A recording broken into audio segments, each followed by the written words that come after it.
good, 9:30. So here it is. We start. So good morning, good afternoon, and good evening to all. I'm saying that these are the time zones because we have a hybrid session. Welcome to this session on food systems for people's nutrition and health. Welcome to our viewers online. My name is Francesco Branca. I'm the director of the Department of Nutrition and Food Safety at the World Health Organization in Geneva. And I'm pleased to be your master of ceremony and be with you for the next 85 minutes. As all sessions, there is translation in the 6 UN languages, as well as Italian, which I admit is my mother tongue.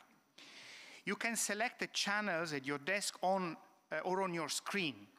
In this session, we will discuss and learn from our speakers about the impactful work they are doing at country level to transform food systems through policy actions that help transform food systems to deliver nutrition and health for all people. We have an exciting program for you with opening remarks, keynote presentation, and 2 panel discussions that will be moderated by my good colleagues and friends, Abigail Perry, the Director of Nutrition of the World Food Programme, and Dr. Victor Aguayo, Director Nutrition and Child Development at UNICEF. And this will be then closed by some remarks. There will be time for some interventions from the floor. I will ask everybody to be very precise on the time spent on interventions. This is an important session that is really looking at the way we're talking about food system transformation and how really having nutrition and health as an objective is the starting point for any food system transformation design. But I now would like to start the session by asking Dr. Lee Ailan, Assistant Director General of the Healthier Population Division in WHO, to give us introductory remarks.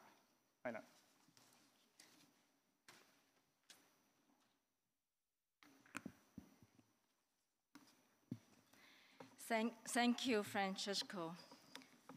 Your Excellency, distinguished guests, dear colleagues and friends, good morning, good afternoon, and good evening.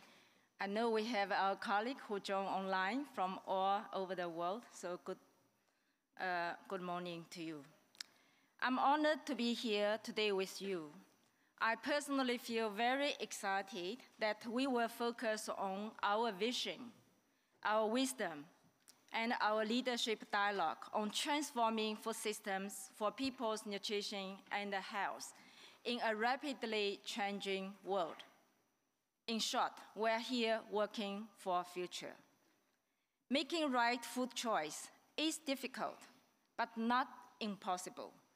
Our food choice and the way we consume food have far-reaching implications for our health, our environment, and our society. The State of World Food Security and Nutrition report this year shows us not good news. Up to 783 million people face hunger in last year. This represents the increase of 122 million people compared to 2019. So it's a big increase. Many places in the world are facing deepening food crises. Almost 150 million children under 5 suffer from stunting, 40 million are wasted, and 37 million suffer from overweight, just as an example. Although global food production of calories has kept pace with population growth, the capacity of people to access healthy diet has deteriorated through the world. This means that more than 3.1 billion people were unable to afford a healthy diet in 2021. That's 42% of world population, roughly almost reach the half of the world population. This is a heavy feeling for me, I personally feel. One of the key drivers of malnutrition is the state of our food systems. The food system often prioritizes quantity and profitability over nutritional value. Nutrition should be at the core of our food systems, and the food system should be able to deliver healthy diets for all. This is actually a fundamental human right issue. This is of most important as we prepare for 10 billion people who will inhabit in our planet in the 2050. Dear colleagues and friends, it's crucial to recognize the interconnection between the human health, animal health, and the planet health. Currently, food systems are responsible for a third of all greenhouse gas emissions. Basically, all the sectors are also responsible for the climate crisis that we need to contribute to respond. To promote healthy population and a healthy planet, diets must be balanced food from animal and plant sources, and limit excess consumption of the red and processed meat due to its impact on health and nutrition. For truly transformative action for food system, we must ensure that all key elements of our food system, we call ecosystem, go hand in hand. A multi-sectoral and a whole of the government approach remain essentials, although we all know that it's really not easy to be put in place at country level due to complex other factors. Policymakers, farmers, food producers, researchers, consumers, many other stakeholders, we must work together to implement the policy and the interventions. And this policy and intervention must support sustainable agriculture, integrate climate consideration, and create a food environment that prioritizes the production and consumption of the foods contribute to healthy diets. Distinguished guests, dear colleagues and friends, malnutrition hampers productivity, increases healthcare costs, and hinders economic growth. By prioritizing nutrition within our food systems, we can reduce the burden of disease, enhance childhood development, which is essential human capital development, as we all know, and unlock the potential of individuals, families, communities, and the nation, and our global community. It's clear investing in nutrition and healthy diet will help to promote sustainable economical returns. So it's an investment, it's not just a cost. So let's now listen to our keynote speaker, whom I just met, very, very excited, Professor Patrick Webb, who will set the stage for our leadership dialogue and discussion on how we can transforming food system for health and nutrition towards the sustainable development goal. So it's my honor to invite you. Thank you so much.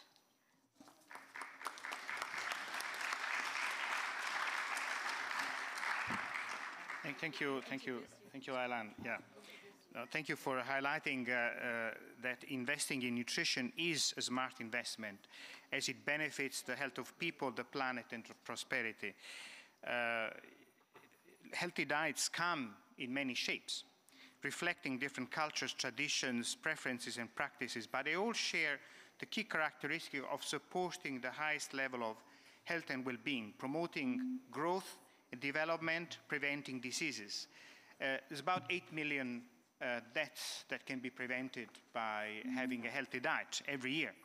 If we don't have a healthy diet, we cannot achieve not only Sustainable Development Goal number 2, but also number 3. WHO has recently released a set of guidelines on carbohydrate, fat, and sweeteners that support the vision of FAO and WHO on healthy diets. The healthy diets concept is a key step to ensure the alignment of food system transformation towards healthy diet. So now this is your turn, Patrick. So Patrick, you know, when you talk to people from different sectors, you'll be given different reasons why we need to transform food systems. But bottom line is that food systems need to deliver healthy diet accessible to all. And this is the question I'd like to pose to you, please.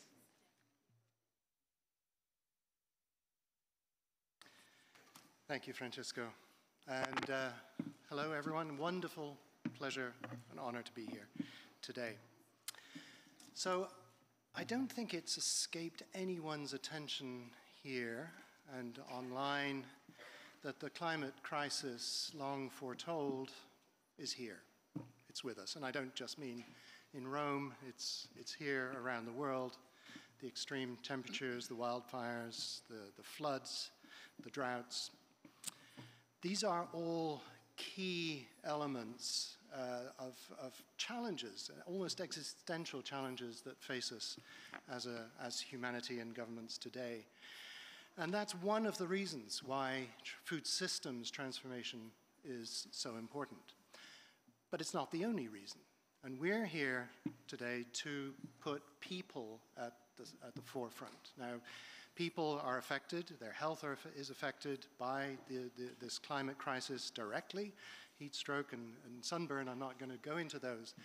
But the importance of healthy diets, as Francesco just pointed out, is at the core of health. And it's my role in the next 9 minutes and 10 seconds to lay out a framework of thinking that will hopefully connect the dots, not just of the presentations of each of our panel members, but the subsequent panels as well.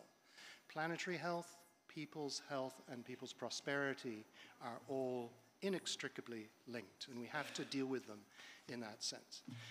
Now, Francesco, I'm just going to give, I think I have just 4 slides. Francesco started with healthy diet, that healthy diets underpin all dimensions of good nutrition and good health, and the flip side is that unhealthy diets or suboptimal diets underpin malnutrition in all its forms. That means undernutrition, it means lack of vitamins and minerals, it also means diet-related chronic diseases. And healthy diets are based on a set of key principles that are universal, that relate to diversity and safety and sufficiency, but how they manifest locally will, of course, differ according to culture and context. But at the end of the day, we know what healthy diets mean for people. The problem is too few people access those healthy diets.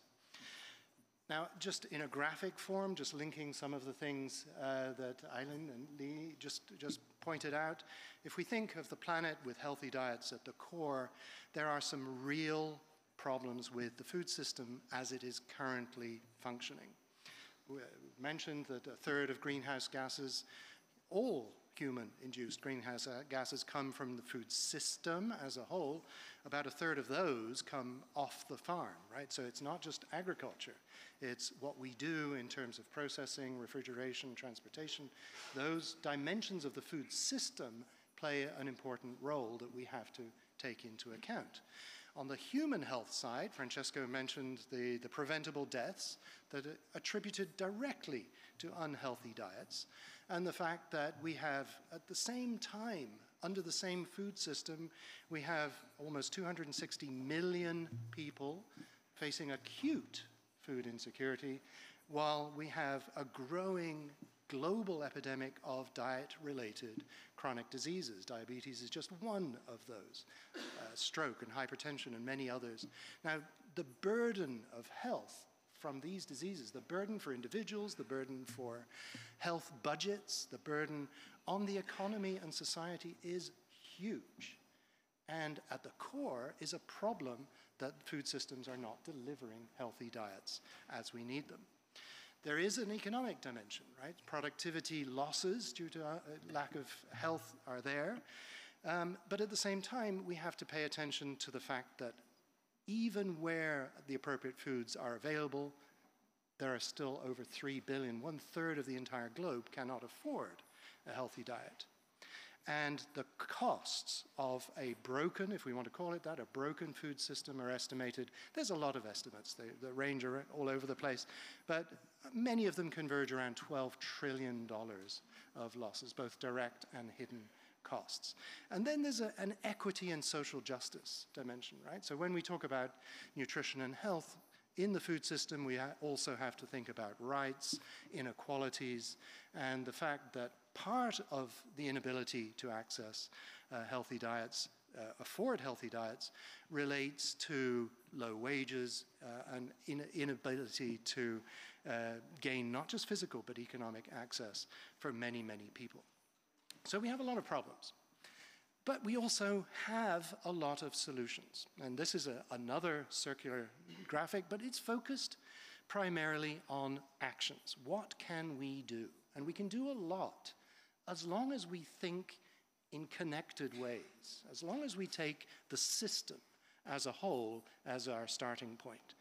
So obviously, healthy diets that are produced sustainably, which is at the core here, need the right foods to be produced. We can't ignore agriculture, but what matters is, are sufficient nutrient-rich foods, fruits and vegetables, legumes, nuts and seeds, dairy, eggs, are they produced and are they accessible to people? Now, in fact, if everyone were to try and consume the fruits and vegetables that they should in their own national dietary guidelines, in fact, there's not enough fruits and veg in the world to achieve that, right? So there is a production issue here.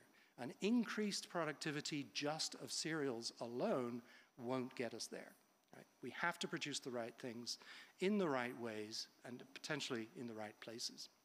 But it also has to be physically accessible, right? So here the dimension is, in terms of accessibility, is ensuring that the nutrients that are produced in back-breaking ways with so many inputs, labor and water and land, that those nutrients reach the consumer. That food loss and waste doesn't just take so many millions, billions of nutrients off the table before they reach the consumer. That means we need to pay attention to storage, processing, refrigeration, transportation, markets. These have to function well. It's not just enough to produce the foods, the right foods. They have to be moved to where the consumer needs to access them. But access alone doesn't work if you can't afford the food, right? So the economic accessibility is critical. Producing more doesn't mean that people have the ability to purchase and consume.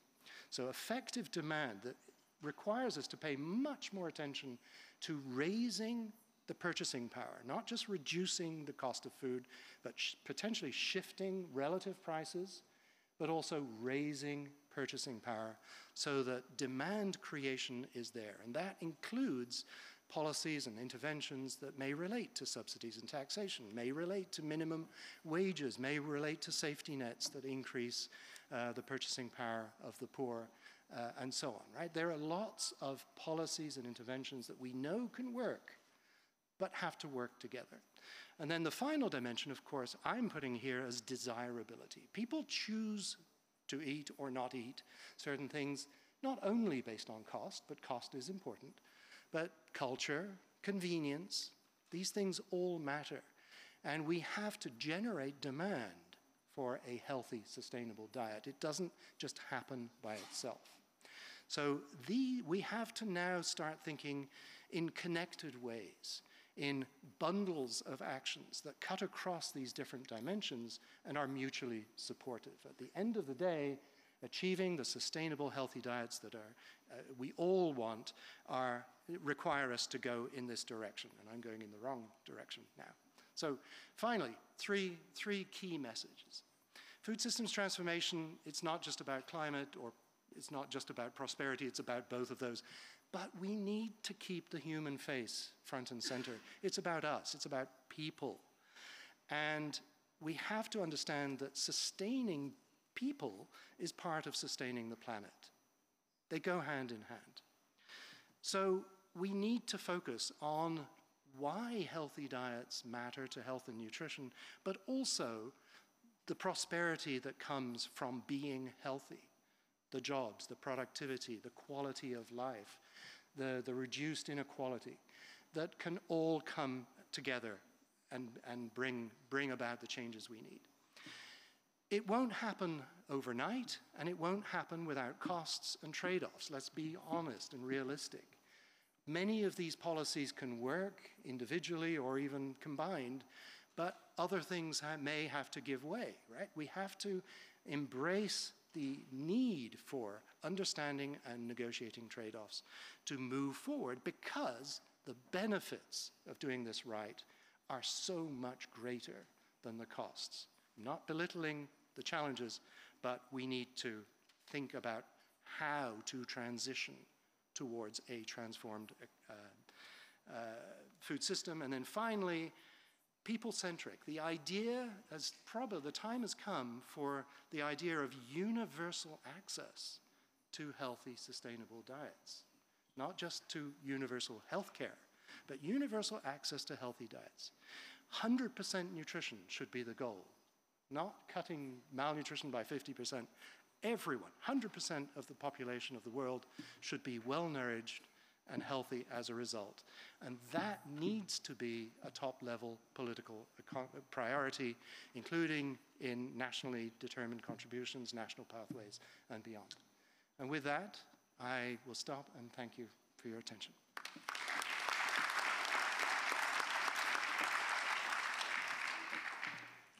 Patrick, thank you very much. I mean, universal access to healthy, sustainable diet. That's indeed a political manifesto. So I'm now pleased to give the floor to Abigail Perry for the moderation of the first panel discussion. Thank you very much, Francesco, and good morning, good afternoon, and good evening to everybody. So Patrick has done a great job of setting out the rationale for us investing in food systems for healthier diets. And I'm delighted with our first panel to have a chance to dig in then to the actions that need to be taken when it comes to actually delivering that outcome. So we have 4 speakers on this first panel. First of all, we'll hear from Maximo Torero-Cullen, who is the Chief Economist of the Food and Agriculture Organization. We will then hear from Greg Garrett, who's the Executive Director of the Access to Nutrition Initiative. We'll also be hearing from Anna Scavuzzo, who is the Vice Mayor of Milan, Italy. And then finally from Karim Al-Hadar, who is the Yemen Shadow National Convener, Planning and Liaison Specialist at the Scaling Up Nutrition Secretariat and the Ministry of Planning and International Cooperation in Yemen. She's also a member of the Scaling Up Nutrition Movement Executive Committee.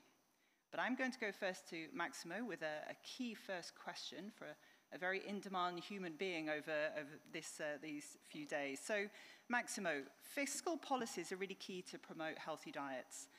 Could you explain for us how fiscal policies and tools have helped shape food security and nutrition over the years, what their successes and challenges have been, and the main conditions for fiscal policies and tools to increase availability and accessibility of nutritious foods?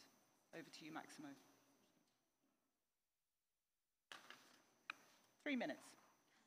Okay, thank you so much, and thank you very much, Patrick, for an excellent presentation to show the situation and where we are right now and what needs to be changed. Because the major problem, as you correctly mentioned, is availability is there for cereals, but not for the high-value commodities and the diversity of diets that we require to be able to have access to healthy diets for these 3.1 billion people that don't have access to healthy diets.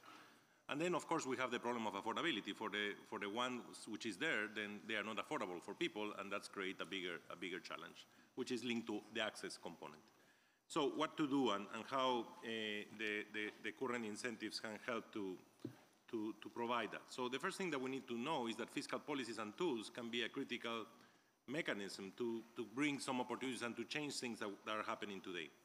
And there are 2 mechanisms which we believe this can happen. Of course, there has been fiscal tools in the past of putting taxes, for example, taxes to sugar and so on and so forth, but that is basically restrictive, no? It's trying to avoid people to overconsume something that we know could create a problem. And it only works in certain countries, it doesn't work in other countries. We need to be very careful that this is not a policy that you can put across all countries. There are some studies looking at that in some countries it creates the returns, in other countries they don't create the returns.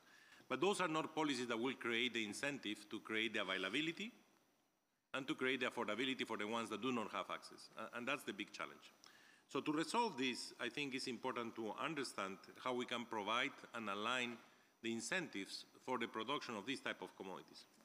And this is in line with fiscal subsidies and to how we can support producers to achieve this goal so that they can move forward and create the supply that is needed. The SOFI 2022 analysis showed that support targeting agricultural producers individually averaged almost 446 billion a year in net terms over 2013 and 2018. So a significant amount of money given the current constraints that we have in the world. And this is around 70% of the total sector support and about 13% of the global value of production on average. To date, these incentives focus on rice, sugar, dairy, and some animal source foods, especially for the high and upper middle income countries, while producers of fruits and vegetables are less supported overall or even penalized in some low income countries. So the current fiscal policies and the current allocation of support to agriculture is contrary to what we really need. It's basically supporting the commodities that are more environmental damaging, commodities that could be creating overweight and obesity and the potential NCDs. And that's where we need to change, and that's where we need to start thinking carefully how we can readjust or repurpose. This is the repurposing agenda, but of course, how you call it is a complex issue, but I think it's something very important that we need to carefully assess. So repurposing fiscal subsidies to producers will result in largest improvements in affordability of a healthy diet, around 0.81 percentage points. However, there are important trade-offs, and that's where we need to look at what it implies in terms of greenhouse gas emissions, because it could increase greenhouse gas emissions, and we also need to look at how the incomes of farmers will be affected, and this could reduce the incomes of farmers. So it's very important to understand not only the policy and the change of the policy, which could be towards this repurposing of subsidies to things that are more efficient, but we need to look at the trade-offs of those and what we can do to be able to be in the better situation. That's exactly the change of the pathway that the transformation of the system implies, but we need to understand what cost it has attached to it. It's not just doing the policy by itself. The second mechanism is trade and trade facilitation. You know, if we look today at the photograph of how many food groups sub-Saharan Africa have access to be able to have access to healthy diets, the percentage is very low. So there is no way they are going to achieve healthy diets without trade. And that's why we need to find ways to facilitate. But we again need to assess carefully how to look at trade. And that's why we are working on the report on SOCO on trade and nutrition, and trying to say the current trade flows are really towards access to healthy diets, or they are also creating problems of overweight or obesity that are also creating potential NCDs. And here we need to look also at trade facilitation and how we can simplify the process. But again, there is a lot of work to be done here. Remember, there are several buckets of financing. You have the ODA financing, you have the public financing, you have the private sector financing, you have the IFIs, the International Financial Organization financing, and you also have, of course, the foundations. The public sector is mostly linked to fiscal policies, linked to this repurposing agenda, where we need to work intensively. But that's not enough. We need to link the public with the private and with the IFIs. All the buckets needs to be interlinked. The foundations could be catalytic, but ODA, public, private, and financing from the IFIs and the foundations needs to be interlinked in a common approach that will help us to achieve this goal. Let me stop there. Thank you. Brilliant. Thanks so much, Maximo. So Maximo was touching on what is being produced and the incentives around that. I'm now going to move to Greg to talk about processed foods. So Greg, approximately 70% of the world's processed foods are profiled as unhealthy, and their consumption is growing as food retail outlets proliferate, especially in lower and middle income countries. What are the important global and national trends related to food retail and out of home that we have to address to make sure that foods are healthy for people and planet? And can you describe what we can actually do to make sure that processed foods are healthier? Thank you, Abigail, and thank you to Francesco and WHO and the other organizers of this session. My name is Greg Garrett from the Access to Nutrition Initiative. So I'd like to speak about 3 trends related to that question, 3 solutions which we believe at Access to Nutrition can help in 3 minutes. That's what I've been told. So, all right, so firstly, the first trend is on urbanization. If any of you have read the latest State of Food Security and Nutrition report, SOFI, it was a very interesting finding around urbanization, mass urbanization. I think all of us intuitively know that processed foods and highly processed foods are being consumed at levels that are not recommended in urban areas. But what was surprising in the SOFA report is that peri-urban areas and now even in rural areas we're seeing an increase in the consumption of processed foods, and that's driving child overweight and obesity. The second trend, negative again, is food retail. There has been a growth in low and middle income countries, in the vast majority, not all, but in the vast majority of low and middle income countries on grocery retail outlets. It ranges from 11% to over 80%, depending on the country, and this is driving a surplus of the availability of processed foods, which are often highly laden in sugar, salt, fat, or far too low in micronutrient content. The third trend is on the healthiness of food products themselves. The data that we have at Access to Nutrition Initiative on 40,000 food products shows that when you apply a standard metric to defining healthy and measuring healthy, 70% of those products, which represents 30% of the world's processed food supply, they're unhealthy, 70%. And this obviously is a problem. What's worse is that 10 years of data now we've collected from food companies, the largest food and beverage manufacturers on earth, shows that there's only really been marginal improvements on that figure. We're not seeing an increase in the healthiness of processed foods. So these 3 trends are very negative. What are the solutions? Now, this isn't going to solve everything, but there are 3 that we believe at AT&I can really help. The first are initiatives from the industry themselves. We must push them much harder. We're working on an initiative with CEOs and boardroom of the food companies to improve formulation, to decrease the levels of sugar, salt, and fat in these foods, and to reach specific targets by 2030, and we'll be announcing that initiative later on in the year. Second, our policies. I really appreciated what Maximo has mentioned. We want to make our data on the 40,000 products available at the national level to policymakers where we have it. We don't have it universally, so that they can make the best decisions they can make and see what they can model the impact of what these unhealthy processed foods are doing in terms of NCD increases as well as decreases in GDP growth. And then the third solution, which we really believe is the ace in the hole, the real solution, ESG investing, environment, social, governance investing. If investors take it seriously and we add nutrition metrics into that, we can see a change. We're working with 80 institutional investors who together manage 20 trillion or $19 trillion in assets under management. If they'll start to really hold the companies to account, they're shareholders in these food companies, to disclose and report on the healthiness of their food portfolios, we believe we'll see change and change much more quickly for people and planet. Thank you.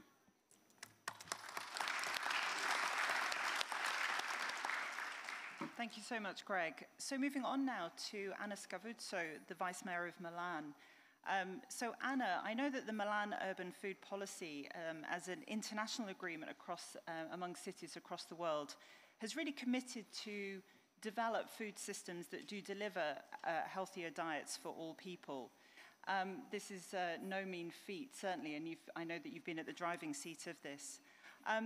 Could you give us some concrete examples of policy action that has the potential of transforming food systems that favor healthy diets and that support better nutrition and health of both people and the planet? So Anna, over to you. Thank you. Thank you very much. I think it's very important for us to be here, also to underline the important responsibility that we share together with governments inside the city. And so focusing attention on people means focus attention on communities. And so the example I can show you, I can make a list of some projects very interesting also because I think it's very important to have a pragmatical approach just as also the chance to evaluate the importance of the policy, also to engage people, because you have to engage people to share together with us the goals. Cities have many levers for improving the food system. I would like to underline the importance of school meal programs because they are very powerful to address healthy diets to a huge number of children and also their families and also the city as a whole. So it's a very important lever to speak about education, to promote education, but also to have the chance to experience new habits for food. And so, for instance, we promote sustainable menus that reduce the quantity of meat and increase other types of proteins, such as legumes, that we have been doing in the last 7 years. We introducing the use of tap water in canteens, avoiding single-use plastic and increases access to water for all, a habit to drink water, not sparkling, but simple water, not sugar beverage, but water. And we decided to avoid the use of salt, added salt, cooking for children in kindergarten, following WHO recommendation. Not so easy also because we had to address to families explanation, motivation, engaging also family in these choices because in Italy food is not just nutrition, but it's also tradition. And so it's very important to focus attention on the relationship between health, salt, and food, everyday life food. And so, speaking about education for children and family, we provide doggy bags at school to save another fruits and bread that can be consumed at home. So it's important to consume fruit. You can bring it at home if you don't eat at school. We introduced a lot of education activities. Last month, we have 1 week dedicated to food together with schools from kindergarten to university. Books, workshop, visit to local farms, training, and a healthy program that we call middle morning fruit. An anticipation of the distribution of fruits, avoiding the consumption of traditional sugary snacks during morning break, thus promoting healthy eating habits. Because the goal is not just to have a project or an experience, a single one, but to change habits for children, families, and the city as a whole. And last but not least, we are monitoring the impact of our policy. We have a strategic partnership with World Resource Institute to track the improvements through the Cool Food Pledge program. Since 2015, we reduced up to 40% the gas emission equivalent, the GHG equivalent emission for our procured food for school canteens. So small example, not so small if you think about the huge amount of meals, because we have 65,000 meals per day, 17 million meals per year. And so I think a very important community also to assess, also to evaluate how it's worth, and also to suggest to government some guidelines that we can share together with our citizens. Last thing, we published a vademecum, 50 suggestions for citizens and people, 50 suggestions to, in some way, translate and introduce into everyday life what we are doing in school canteens. And so suggestions for everyday life at school, but also at work, shopping, on holiday, what you can do to change your habits, thinking about a more sustainable food system at your home. Thank you.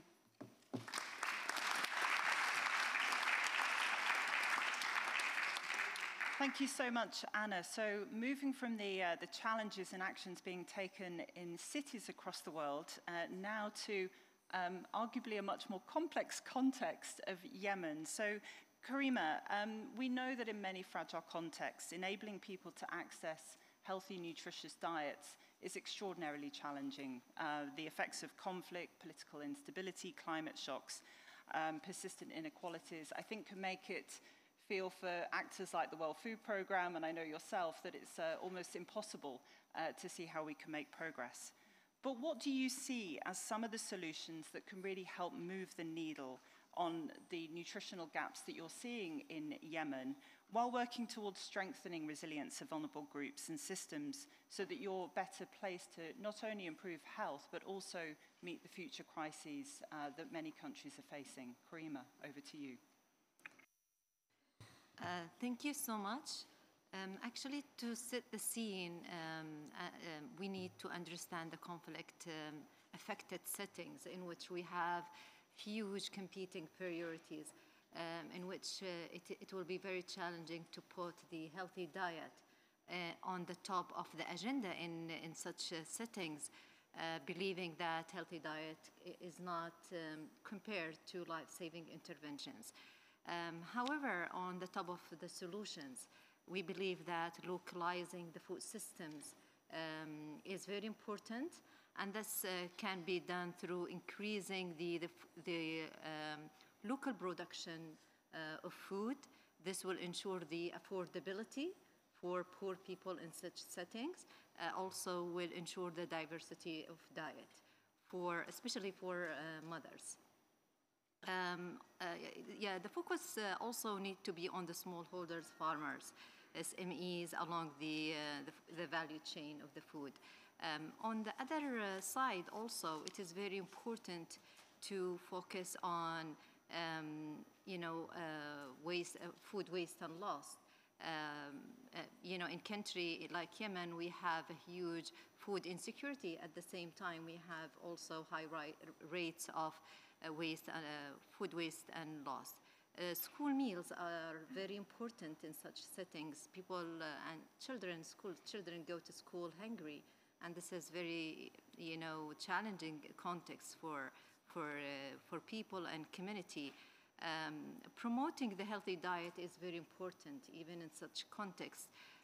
And nutrition education is still very important for kids and for the children and for adolescents, boys and girls. This is also very important to focus on food environment, schools, parks, hospitals, everywhere. On the other side, how to do this in such context, it's good that we have the nexus, the humanitarian development peace nexus, as a mechanism and as a way to resolve this issue. But the nexus need to focus not only on the interventions, but also on the system and structures to reduce the parallelism of systems and structures, and more on how to link both systems. Also, for the nexus, it is very important to work on long-term financing. So nexus cannot be done without long-term financing. And this, through the structure, we can ensure the sustainability and the resilience. And we need to review the terminology, explanation of these things, that what we mean at the local context is what the partners mean for such terminologies. Also, the system approach is very important to focus on national systems, how to strengthen them even amid this conflict settings. And multi-sectoral approaches also are very important. Thank you so much.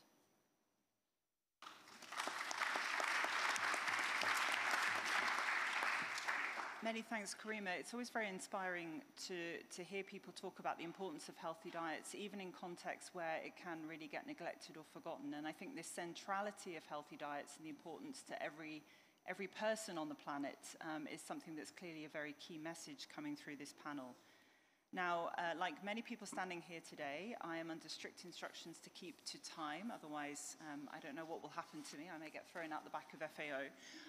But what I would like to do before I pass back to Francesco for the next panel is invite Lana Weigenant, who's the youth representative of the Coalition on Action on Healthy Diets from Sustainable Food Systems, to give a few reflections and thoughts from the perspective of young people as they're really thinking about this issue of how we make food systems work for people. So, Lana, over to you.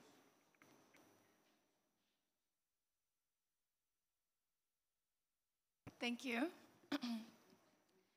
Thank you also for passing to young people and acknowledging the importance of youth also in having a youth representative to the Healthy Diets Coalition.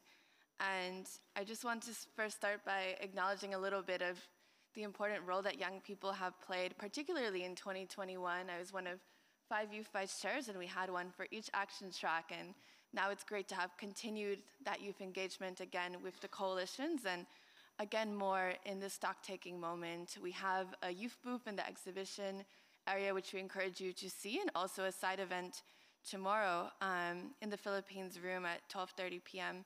on youth in the food systems transformation. And in terms of some of the points that have been brought up so far, I want to start by responding a little bit to one of the comments from the Professor Webb about healthy diets and their universal understandings, because in our experience as young people, particularly in Action Track 2, we had a group of young people in the shifting to sustainable consumption, and one of kind of our concerns was that maybe we don't always have the same understanding when we just say healthy diets in these spaces, and trying to make sure that we understand some of the key aspects that are needed. What exactly do we need when we say shift to sustainable diets and healthy diets? And so even 2 years ago, we wrote a publication throughout the process of the UN Food Systems Summit 2020 and 2021 that we launched from the young people in the leadership team of the action track on shifting to healthy diets and sustainable diets, which describes for us some of the aspects that were needed. And I want to raise one of those. You can also see the rest of the publication if you're interested, and happy to share more. But one of the key points for us was that we need to make sure that we are talking about reduction of meat, particularly in global north and high-consuming countries, and shifting to more plant-rich, plant-powered diets as possible. And that was really one of the key aspects that we wanted to raise throughout our involvement for the UN food systems process. And that's extremely important, not only in terms of climate action, which young people have been extremely active around the world, but also for the health when we're really thinking about young people and future generations for long term, that it's not sustainable for our health or for our planet, the current levels of overconsumption that we see. And so I also want to thank the Vice Mayor of Milan for raising their efforts on school canteens on reduction of meat, knowing that that is overconsumed in a lot of settings, and also that young people are also working on that change, including in offering support for dietary guidelines, for NDCs or NAPs for anyone interested to help. We're happy to support in incorporating more of that aspect of healthy, sustainable diets, and we're happy to talk to anyone around that, and also in school canteens too. So thank you for including us, and I want to raise that critical area that's been a priority of young people the last 4 years now. Thank you so much.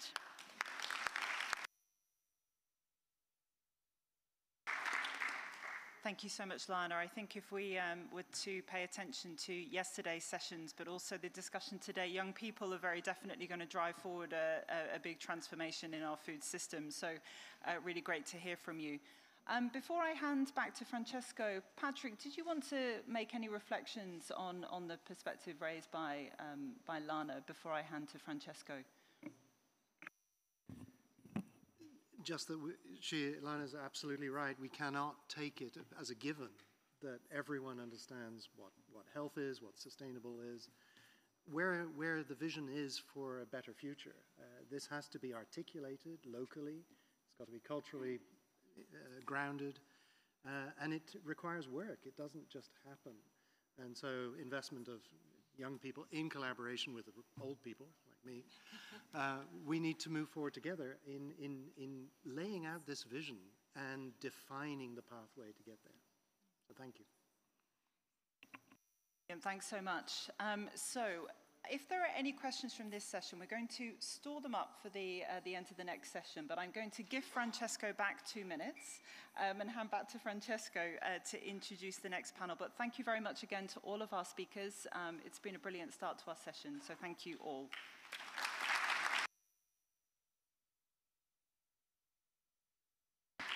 Thank you. You've done extremely well. And can I invite now the panelists here to come and sit in the front row here? But can I invite the next panelist to join at the front table? In particular, I'd like to invite Victor Aguayo, who is going to be the moderator of the next section, to come here and really start the second part. You've really heard a lot about the solutions, and you know, we are starting to see how its policies, trade policies, fiscal policies, food environment policies, but it's also settings that can make that difference, and also, you know, the enthusiasm of young people behind that transformation. So that gives us very encouragement. Victor, do you want to join us?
So thank you, Francesco. Welcome to this panel about transforming food environments for people, for people's health, for people's nutrition.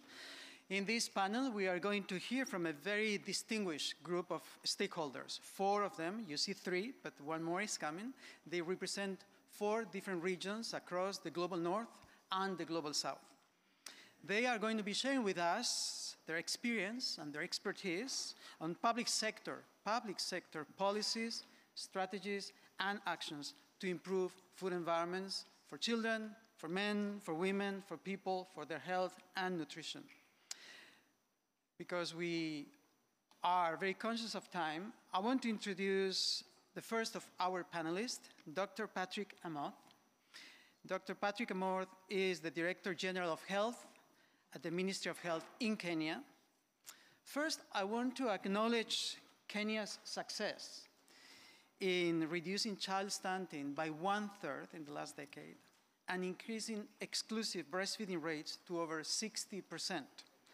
These are 2 major milestones. They're both a testament to Kenya's commitment to children's right to food and nutrition. So congratulations to Kenya, and congratulations to you, Dr. Amoth. And here goes our first question of the day for you, which is, we would like to hear more about Kenya's efforts to enact the Code of Marketing of breast milk substitutes to protect, promote, and support breastfeeding. What are the opportunities you have built on? What are the challenges that you have faced? And what are the lessons that you have learned in transforming the food system in Kenya for children? Over to you, Dr. Amoth. Thank you for giving me this platform to be able to share Kenyans' experience in enacting the law, what we call the Breast Milk Substitutes Act of 2012. At that particular time, Kenya was grappling with a myriad of challenges, including rising infant mortality rate and under-5 mortality rate, and also our constitution, which is a very progressive constitution actually, under the Bill of Rights enshrines the right to food as a right to all Kenyans, including children, again under Article 53, the right to adequate nutrition.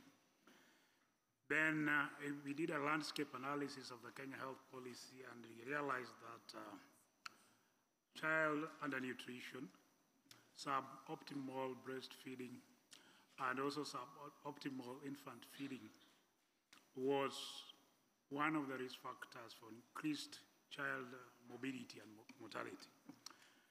And the 3rd reason why we made this fundamental law was because of the economic loss because of child undernutrition, which is estimated at about $2.7 billion, which is equivalent to 7% of our GDP. based on those challenges, then we had to do a reflection on what interventions we needed to put in place to ensure that more children live to see their first birthday, their fifth birthday, and grow and thrive to be able to contribute to the development of our nation. And one of the low-hanging fruits that we could be able to latch on was on breastfeeding. And following the enactment of that law in 2012, as the moderator has said, again, breastfeeding rates shot up from 30s to more than 60% in the Kenya Demographical Survey. Stunting reduced from 36% to 18% in the current Kenya Demographic Survey. And also wasting also decreased. Therefore, we have seen great progress in terms of after enactment of this law. Opportunities, yes, very many opportunities. One is the multi-sectoral nature of legislation that very many actors, some of these actors will be able to have even different views regarding the breast milk substitutes, like the Ministry of Finance and the Ministry of Trade will see this as an opportunity to collect more taxes, but not knowing that on the flip side, the mortalities and morbidities caused by the breast milk substitutes then will reduce our economic performance. So one of the opportunities was to be able to leverage on the multi-sectoral nature to be able to bring everybody to the table to have this discussion. And this discussion took a long time. When we made the law in 2012, we needed subsidiary regulations to operationalize the law. That took a whole 10 years. So making the law is one thing, operationalizing the law is a totally different ballgame. It requires persistence, it requires persuasion, and it requires champions, people who can be able to speak for those who cannot be able to speak for themselves. Another opportunity, of course, the media. The media is a very vibrant media in our country, very good opportunity for us to ensure that we have marketing, that ethical advertising of breast milk substitutes.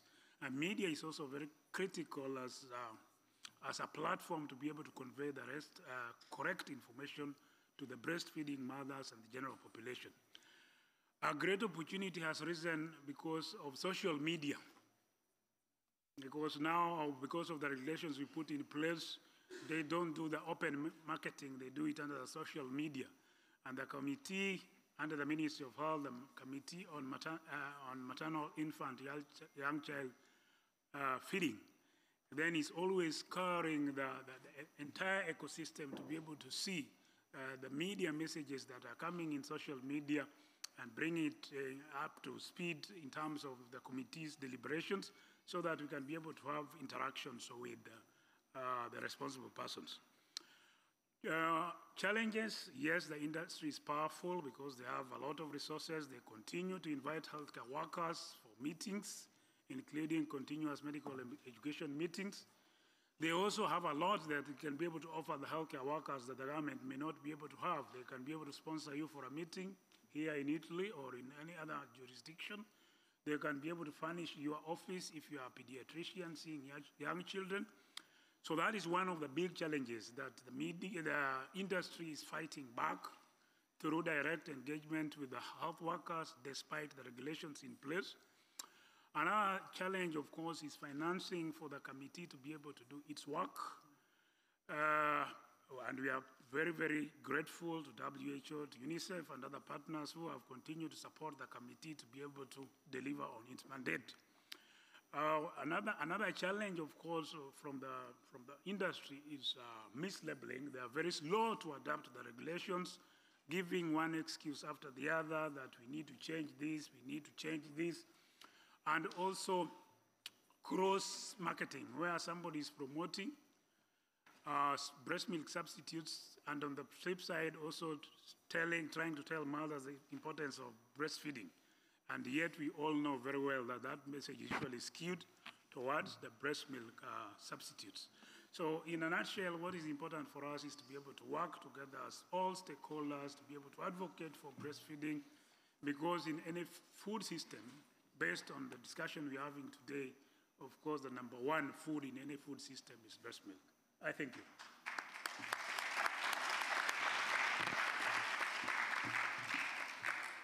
Thank you. Thank you, Dr. Ahmed. Thank you very much. So there were opportunities, there were challenges, there were lessons, but there were also results. So thank you for that, for your leadership and the leadership of Kenya. And now it is my pleasure to introduce Minister Batimi Rayalu, and I hope I am pronouncing your family name, sir, okay or close to okay. You are the Minister for Agriculture and Waterways in Fiji. For those of you who don't know about it, Fiji has made very important strides to control the marketing and sale of unhealthy foods in schools to prevent childhood obesity. The government has passed the School Canteen Act to ensure that foods sold in school canteens are healthy for all children. So Minister Rayalu, the audience would love to hear more about how Fiji is implementing this policy. How is your ministry working with other line ministries to improve the quality of foods in school canteens? Again, what were the opportunities, the challenges, the lessons, and any advice that you might have to your fellow ministers in the room to improve school food and nutrition policies? Over to you, sir.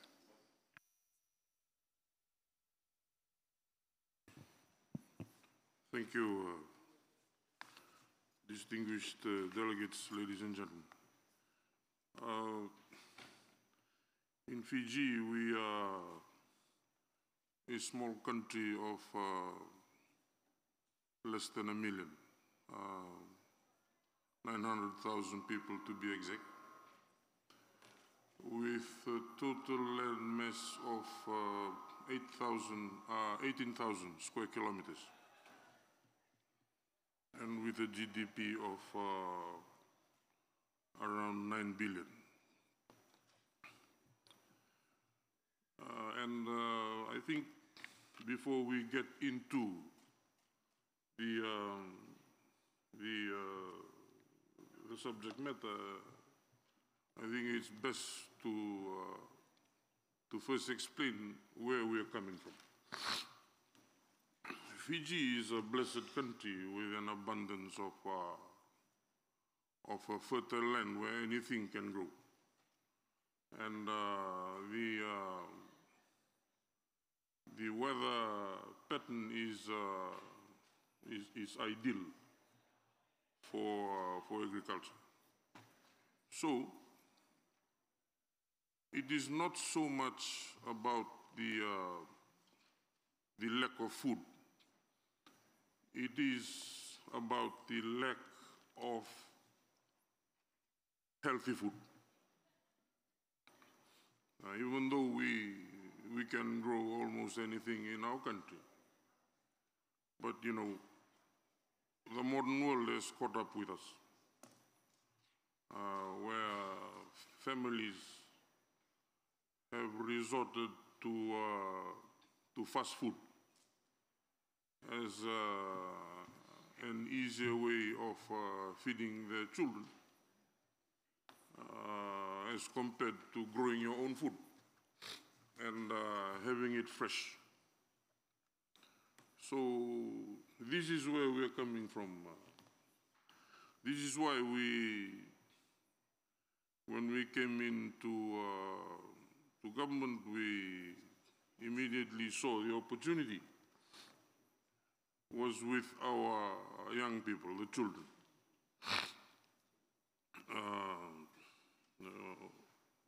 What better place to start than to start with our children? We felt that if we target the schools, where we kick off with school gardening projects, where schools are taught, where students are taught how to plant their own food, how to look after their own livestock. Of course, with a multi-sectoral approach that I will talk about later. But targeting the children, we all know that the children are our future. The children are Fiji's future. The children are the world's future. And if you teach them from that young age how to look after their health through what they eat, this will stick with them for the rest of their lives. And we feel that so far we are winning the battle, because a lot of schools in Fiji have adopted the school gardening concept. Just 2 weeks ago, I donated some small machines to a faith-based school that have elected to start planting their own fruits and vegetables for the students' consumption, and for them to ban most of the imported food that they felt was not very healthy to the day. And you know, in my country, the high incidence of NCDs. In my country, we have an amputation almost every 8 hours. So, you know, this has to do with the dietary habits. And we have elected to fight it from starting with our young people. And I think that will go a long way. But having said that, I wish to highlight again what I said, that it must be a multi-sectoral approach. It must include the Ministry of Health, the Ministry of Education, the Ministry of Agriculture, Ministry of Fisheries, because all of them have a hand in the effort to changing the eating habits of our children. And then I would like to close by saying that the importance of children as consumers cannot be overemphasized. The children influence their parents. It's what the children like. That is what the parents will give them. And you know, in my country, the big companies have gone for billboards, starting off with you know, the signboard for schools. And at times their advertisement just takes over the billboard, which is good for them, but not really good for the children. Thank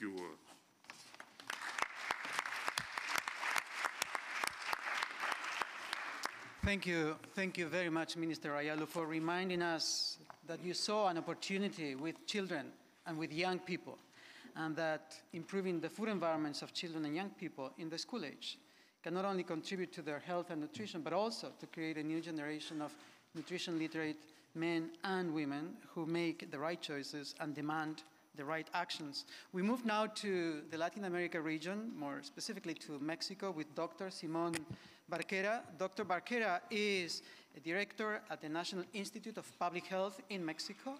As many of you know, Mexico is implementing a comprehensive approach to help consumers make healthy food choices. This includes the front-of-pack labeling of processed foods in Mexico that so many of us have heard so much about. In doing so, Mexico is joining a wave of countries in Latin America and in some other regions too, to implement policies to protect consumers in general and children in particular. So Dr. Barquera, we want to hear more about the experience of Mexico. What are the unique characteristics of the front-of-pack labeling in Mexico that has made it a success? One. Two, what has been the impact so far? And in your opinion, what comes next? Over to you. Thank you very much, Dr. Aguayo, and I'm very happy to have this opportunity with this distinguished panel. And in this meeting, it's truly an honor. Warning label policies are designed to shape the food environment, are one of the tools we have, and it's an indispensable measure needed to position children's well-being ahead of commercial interests. Mexico is seen as a relatively successful country when it comes to obesity prevention policies. In the past 10 years, we have implemented a soda and junk food tax, also banned their sale at schools, implemented front-of-pack warning labels, and restricted marketing to children, including the use of cartoon characters in the products and other policies. So thankfully, Mexico is in good company because many other Latin American countries have taken on these strategies as well. We are facing a very important burden of disease of non-communicable diseases, and this is a response that we are coordinating. However, we know that these achievements are not set in stone. Policies are constantly threatened by multinational corporations, mostly based in high-income countries, who invest a great deal of resources to get rid of them or to prevent them from being adopted in other countries. Thus, we dedicate countless hours, infrastructure, and research efforts to defend them. If we want to transform the food system, we must be very intentional about monitoring these companies' actions in order to ensure transparency and accountability. Support from United Nations agencies is crucial for national efforts to avoid industry interference in public health affairs. We see monitoring actions for the food system transformation of governments is not enough. We also need to monitor actions from multinational corporations, particularly in developing countries, as we have seen from the previous examples. In the Americas, the average investment in health is of about 5% of the gross domestic product. And only in Mexico, the GDP allocated to cover the burden of diseases, of non-communicable diseases, is about 6%. So we need to invest more resources on prevention of chronic disease, but resources are scarce.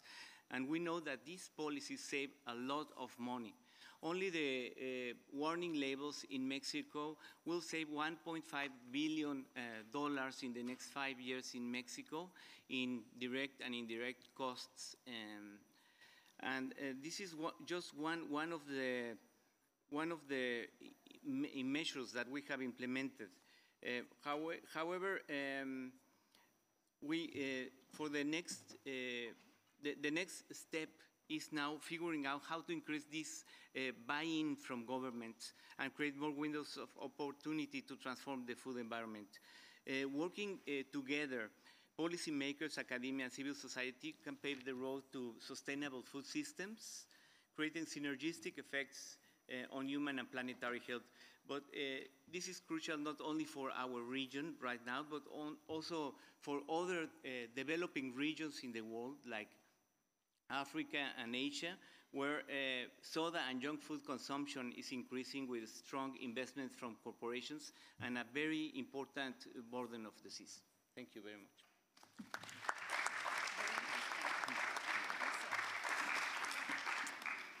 Thank you very much, Dr. Barquera, for reminding us how important it is to put children and consumers ahead of commercial interest.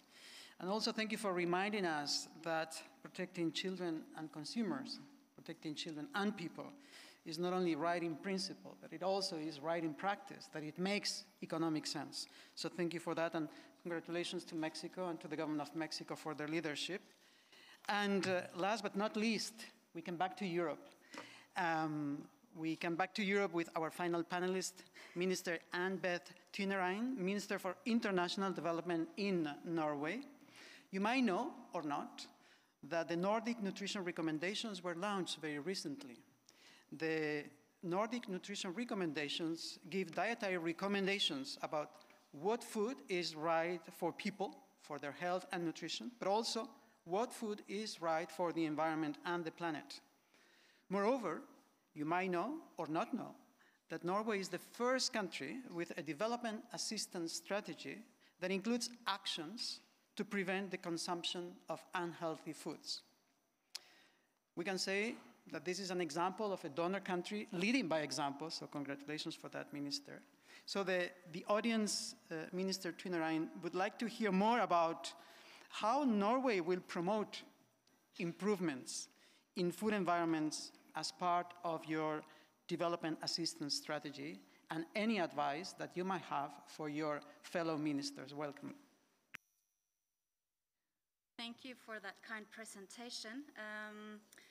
I'm presented here as Minister of International Development. I'm also Minister of Nordic Cooperation from Norway, and so I'm really here in the respect of speaking on behalf of the Nordic region. As you might know, the Nordic countries have a very, very close political collaboration through what we call a Nordic Ministerial Council, which has been in charge of administering or coordinating the work on these recommendations. So that's really what I was hoping to say a few words about, the process on the Nordic nutritional recommendations.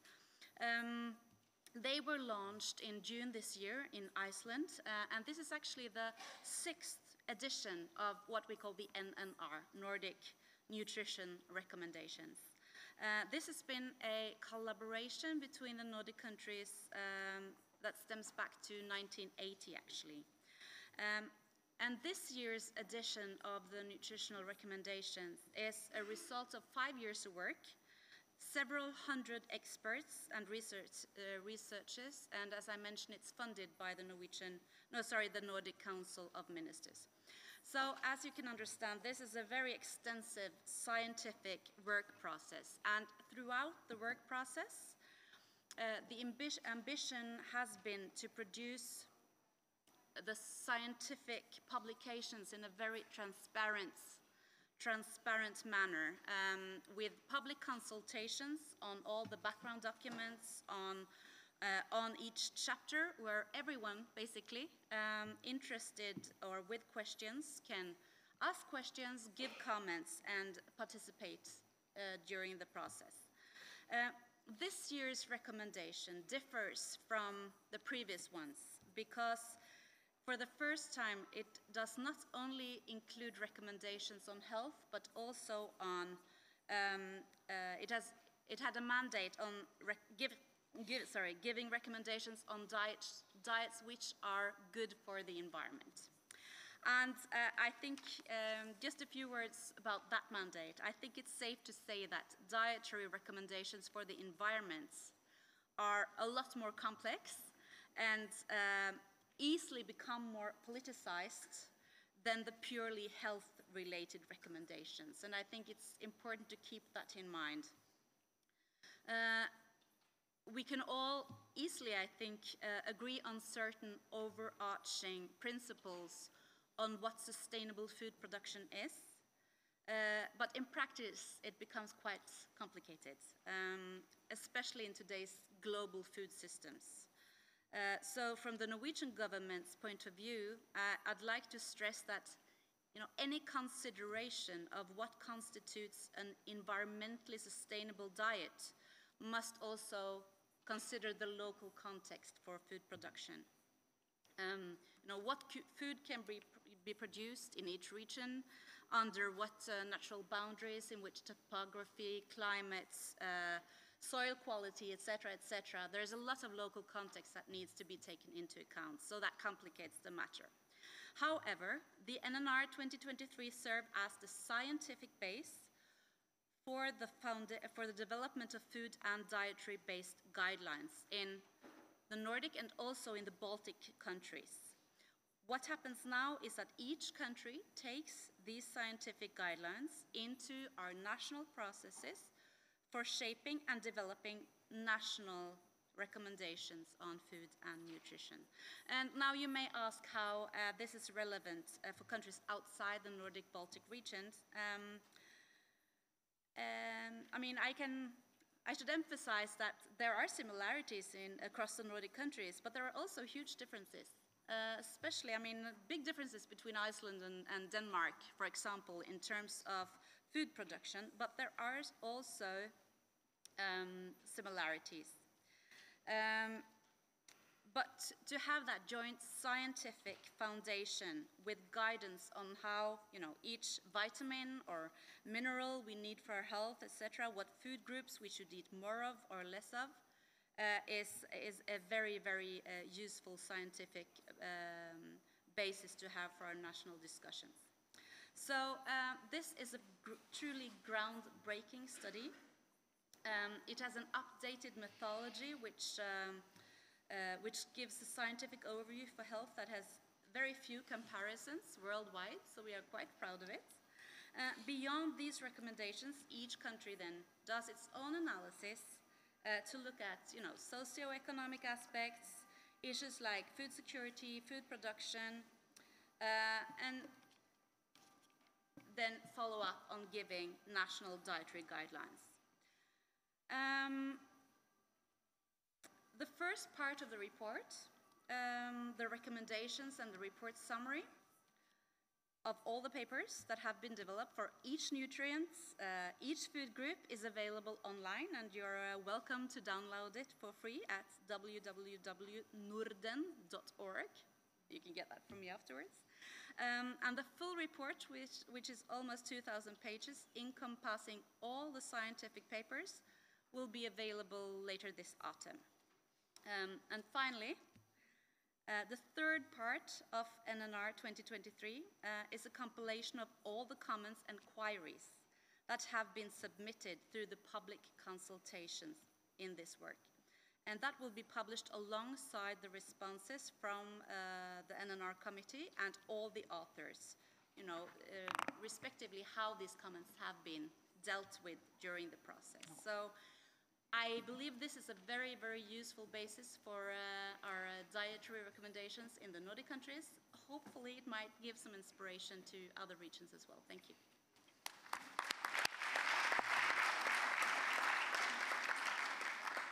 I am sure it will. We have many scientists in the room, and we also have many public policy makers. And I'm sure that both constituencies have enjoyed that science be the foundation of public policy, and that public policy be the final destination of science. So I celebrate that, and I celebrate everything you share with us. I am sure that the experiences that our four panelists have shared with all of us have inspired many of you. For sure, they have inspired me. So I would like to now bring this panel discussion to a close. So on behalf of the organizers of this leadership dialogue, I would like to thank our four distinguished panelists, representing four very different regions of the world, and yet fighting and leading similar causes.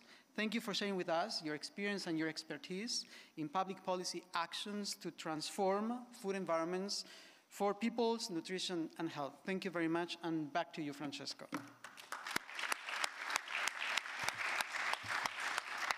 Victor, thank you very much. There's a lot we would like to say, and I'm sure there would be a lot of questions, but we're very tight on time. So just leave us maybe the time for some closing remarks. And I'd like to invite Lilian dos Santos Rahal, who is the National Secretary for Food and Nutrition Security of the Ministry of Social Development, Social Assistance, Family and Fight Against Hunger of Brazil, to give us some closing remarks for this session. So Lilian.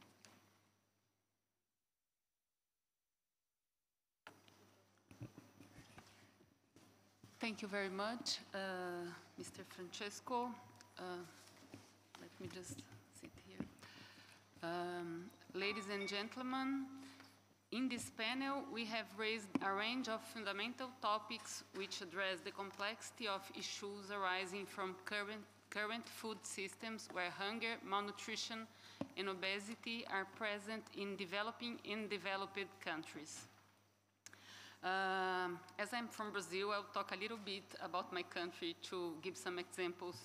After 5 years of discussion in Brazil, we have finally implemented in this year a front-of-pack labeling, and we are also seeking to adopt a new definition for the National Staple Food Basket, which will be based on the dietary guidelines for the Brazilian population and will include a mix of natural and minimally processed foods. Our world is moving increasingly toward the concentration of food systems instead of going in the direction of diversification and guaranteeing access to quality food for all. If we leave it to the market alone, the poorest will never have access to sufficient and healthy food. Therefore, we need to reaffirm the role of states and the centrality of the human right to adequate and healthy food. This is the basis on which we can build healthier, more sustainable, inclusive, and fair food systems. In Brazil, again, despite the inclusion of the human right to adequate food in the federal constitution, and the removal of the country from the hunger map in 2014, we returned to unacceptable levels of food insecurity. Though agricultural production kept growing, this setback happened after the breakdown of the governance system and intersectoral coordination in 2019 and lasted throughout the pandemic. Our policies were dismantled, budgets were shrank, and the fight against hunger lost its centrality on the political agenda. Brazil had 20.6% of its population in severe and moderate food insecurity in 2019. And this index increased to 33% in 2022. Again, in Brazil, we have learned the importance of having a robust and resilient food and nutrition security governance system, as well as the role of civil society.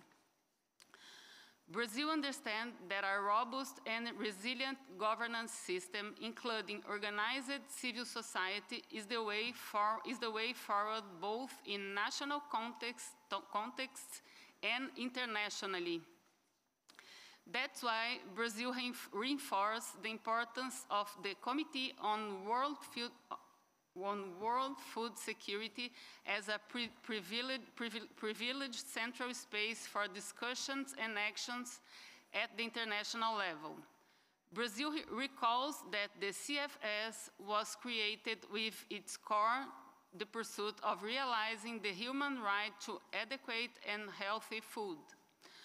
We need to improve the food and nutrition security governance system at the international level, seeking incentives for it to be coherent and allow for coordination in a diverse environment.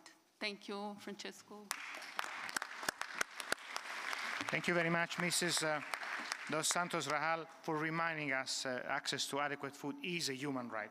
So this is a strong ending of our session. Thank you for joining. Please keep advocating and acting to fulfill this human right. And this session is now closed. Thank you.